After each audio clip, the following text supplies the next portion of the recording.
Hello દોસ્તો, રાધે રાધે. રાધે આઈ બ્લોગમાં તમારા બધાનું સ્વાગત છે ને કેમ છો બધા મજામાં? તો આજથી થાય છે નવરાત્રિ શરૂ.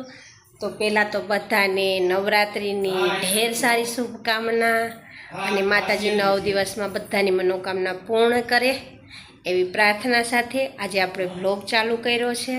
અત્યારે વાગવામાં આવ્યા છે 8:30 જેવું થયું છે. ચા પાણી નાસ્તો થઈ ગયા છે, પૂજા પાઠ થઈ ગયા છે. અમારે હિતાંશુભાઈના જે રમે છે અહીંયા એને ચા પાણી કરી લીધા છે ને આપણે આજે કરવાનો છે મુખવાસ. તો જો આ મુખવાસ માટે મેં તલ લીધા છે. જો તો એમાં આપણે શું કહેવાય કે અલગ રીતે કાંઈક મુખવાસ બનાવશું, કારણ કે પાણીવાળો કે એવું નહીં કરવું. થોડી હળદર નાખશું, 1 ચમચી જેટલી, 1 ચમચી જેટલું મીઠું નાખશું, થોડું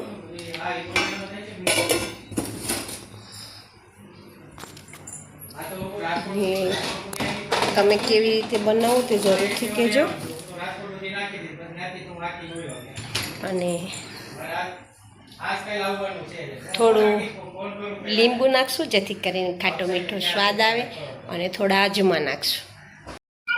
હેલો દોસ્તો, રાધે રાધે. રાધે આઈ બ્લોગમાં તમારા બધાનું સ્વાગત છે ને કેમ છો બધા મજામાં? તો સવારમાં પહેલાં તો બધાને રાધે રાધે અને જય શ્રી કૃષ્ણ. તો આજથી થાય છે નવરાત્રિની શરૂઆત. તો નવરાત્રિની બધીની હાર્દિક શુભકામના અને માતાજી 9 દિવસમાં બધાની મનોકામના પૂર્ણ કરે.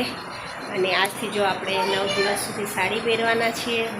9 દિવસ હર વખતે 9 દિવસ સાડી પહેરું છું, બાકી મોસ્ટ ઓફ ડ્રેસ પહેરું છું. તો ચાલો, અને શું કહેવાય કે નવરાત્રિ બધાનો ફેવરિટ તહેવાર હોય છે. તો હવે તો તહેવારોની શરૂઆત થઈ જ ગઈ છે, તો આવું તો નવું ચાલવાનું. તો આજે આપણે બનાવવાનો છે મુખવાસ. ચા નાસ્તો થઈ ગયા છે, પૂજા પાઠ થઈ ગઈ છે. તો આમાં મેં તલમાં હળદર અને મીઠું નાખી દીધું છે, અને આટલો અજમો છે 1.5 ચમચી જેટલો, અને આટલી અળસી છે 2 ચમચી જેટલી. માટલી નહીં નાખવી, થોડીક જ નાખવી છે. અળસી મને બહુ ઓછી ભાવે છે. તો હવે આ બધું આપણે મિક્સ કરવાનું છે, અને મિક્સ કરીને અલગ રીતે મુખવાસ બનાવવાનો છે. કારણ કે પહેલાં આપણે પાણીમાં નાખી અને પલાળીને મૂકતા, અને એવું કશું નહીં કરવાનું, સીધું શેકી નાખવાનું એવું કરવાનું છે. અને આજે આપણે મારે બનાવવાનું છે દાળ. તો દાળનો ડબ્બો પણ બહાર કાઢી લીધો છે, એને પલાળી દો. એવું બધું કામ કરી લો ત્યાં સુધીમાં શું કહેવાય કે જે થાય તે કામ પતાવી. અને હિતાંશુને સાહેબ બહાર બેઠા છે, અને હિતાંશુભાઈ ખૂબ તોફાન કરતા લાગે. સાહેબ ફોનમાં વાત કરે છે એવું છે. તો ચાલો હવે વિડીયોમાં આગળ બન્યા રહેજો, અને આખા દિવસનું રૂટીન કહેતા રહેશું. કારણ કે હજી તબિયત જોઈએ એવી છે નહીં. મને કાલ પાછો થોડો ઢીલી થઈ ગઈ હતી, પાછી દવા ચેન્જ કરી છે. પણ ચાલો હવે આગળ જોઈએ. તો આ બધું નાખી દીધું છે. હવે એને ખાલી મિક્સ કરવાનું છે, કારણ કે હળદરે તડકે એને સૂકવતા ને પહેલાં તો લગ્ન પ્રસંગમાં તો કેટલા દિવસથી મુખવાસ એવું કરતા કે ભાઈ લગ્ન આવે છે, મુખવાસ બનાવવાનો છે. કેટલો 2-5 કિલોનો મુખવાસ બનાવતા. અને પેલા નાના હોય તો કેવા છોકરા થોડી મુખવાસ દેવા આવે ને તો થોડી મુઠ્ઠીઓ ભરી લેતા. તો કે આપણે બધા એવું કર્યું જ છે, પણ એટલું નહીં. હવે સમજણ આવી ગઈ. અત્યારના છોકરા નહીં લેતા. પહેલાં તો એવું નવીનમાં દેખતા ને મુખવાસ જોડીને જતા કે લાગેલા મુખવાસ આવ્યું, જલ્દી થોડી ચા આવે ને એટલે રાહ જોઈને દેખા તો મુખવાસ આવે. ચાલો આપણે એને હવે પાણી નથી નાખ્યું, થોડું પણ નાખ્યું, બાકી તો લીંબુ થોડું પાણી નાખ્યું. અને આવી રીતના થોડી વાર વધે પછી શેકી દઈશું. અને અમારે હિતાંશુભાઈ જો અહીંયા રમે છે ગંજી અને ચડ્ડી પહેરીને. હજી બાબુરાવ હજી વાસણ થોડા પડ્યા છે. વાસણ રાજા નથી, થોડાક જ છે ને. બાબુરાવ હજી રમે છે. બાબુરાવ રમી લે પછી એને નવડાવી ધોડાઈને બહાર મોકલીએ થોડી વાર. એટલે આપણે મુખવાસ તો તૈયાર થઈ ગયો છે ને, તો મજાનો. થોડો ઠંડો થાય એટલે ડબ્બામાં ભરી લઈએ. થોડી ધાણાદાર નાખશું, થોડો ઠંડો થાય પછી. અહીંયા દાળ બાફવામાં દૂધ ગરમ થઈ ગયું છે, અને હવે કરશું આપણે શું કહેવાય કે વેટ લોસ માટેનો પાવડર તૈયાર. તો સાહેબ માટે બનાવવાનો છે. આપણે તો વેટ લોસ છે નહીં, ઘટાડવું પડે. સાહેબને છે તો ટ્રાય કરીએ શું થાય છે, ખબર પડે. જો ઘટશે તો તમારી સાથે જરૂરથી પાવડર શેર કરીશ. આપણો મુખવાસ બની ગયો છે, આટલો રહ્યો છે, એટલે આમાં ભરી લીધો છે એક બોટલમાં, અને આટલો લીધો છે. હવે થોડોક 2 દિવસ પૂરતો ખાવા બહાર રાખી લઈએ અને મૂકી દઈએ ફ્રીજમાં સ્ટોર કરીને, કે એક બોટલ ફ્રીજમાં ભરીને મૂકી દીધી છે મેં. પાણી એકલો અજમો અને તલનો જ છે, 2 જાતના મુખવાસ છે.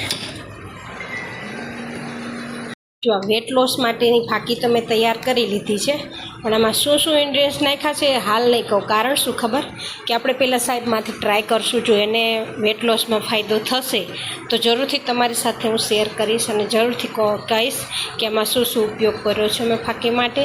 પણ પહેલાં આપણે સાહેબને જોઈએ કેટલો ફાયદો થાય છે 15 દિવસમાં, તો 15 દિવસ પછી જો એમાં કેટલાક 20% પણ ફાયદો હશે ને તો પણ જરૂર તમારી સાથે શેર કરીશ.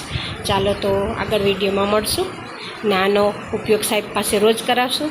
ચાલો તો મેં જમી કાઢીને મમ્મી દીકરો સૂઈ ગયા હતા ને હાલ ઉઠ્યા છે. ઉઠીને ચા પાણી નાસ્તો કર્યો છે ને મારી હિતાંશુભાઈ જો અહીંયા શું કહેવાય કે આ જીરું સૂકવું હતું ને એનો ડબ્બો ખાલી હતો તો એ ડબ્બો લઈને રમે છે. બાકીનું કામ તો બધું કમ્પ્લીટ કરી લીધું છે. ચા પાણી ઘણી વખત થઈ ગયા, પી લીધા અને ઘણો ટાઈમ થઈ ગયો. મારી હિતાંશુભાઈના દૂધ કરીને રાખ્યું છે, એ થોડું ઠંડુ થાય એટલે નાપી દઉં. અને હું એ બસ જો હવે નવરા અમે મમ્મી દીકરો બેસી ગયા. કા જો મારી હિતાંશુભાઈ હશે છે કે મારી મમ્મી અહીંયા બેસી ગઈ. એ ડબ્બામાં પાછું ભરવાનું છે બેટા, જીરું ભરવાનું છે, જીરું સાફ કરીને ભરવાનું છે.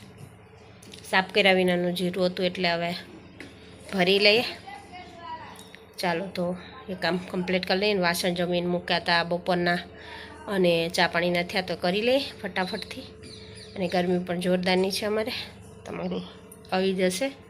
ચાલો તો હવે વિડીયો તમને અમારો ગમ્યો હોય તો વિડીયોને લાઇક શેર અને સબસ્ક્રાઈબ કરવાનું ભૂલતા નહીં, અને સાથે સાથે બેલ આઇકન પ્રેસ કરી દેજો જેથી કરીને મારા નવા વિડીયોનું નોટિફિકેશન તમને તરત મળી શકે. અને ચાલો ફરી મળીશું એક નવા વિડીયો સાથે. ત્યાં સુધી રાધે રાધે, અને ફરી એક વખત બધાને નવરાત્રિની હાર્દિક શુભકામના. અને માતાજી તમને બધાને સુખ શાંતિ અને સમૃદ્ધિ આપે અને 9 દિવસમાં તમારા બધાની મનોકામના પૂર્ણ કરે એ બધા. ચાલો તો કમેન્ટમાં બધા નવરાત્રિમાંથી જે માતાજીના નામ લ્યો છો ને જે માતાજી છે તેના કોમેન્ટ કરજો. ચાલો ફરી મળીશું એક નવા વિડીયો સાથે. ત્યાં સુધી રાધે રાધે, જય શ્રી કૃષ્ણ.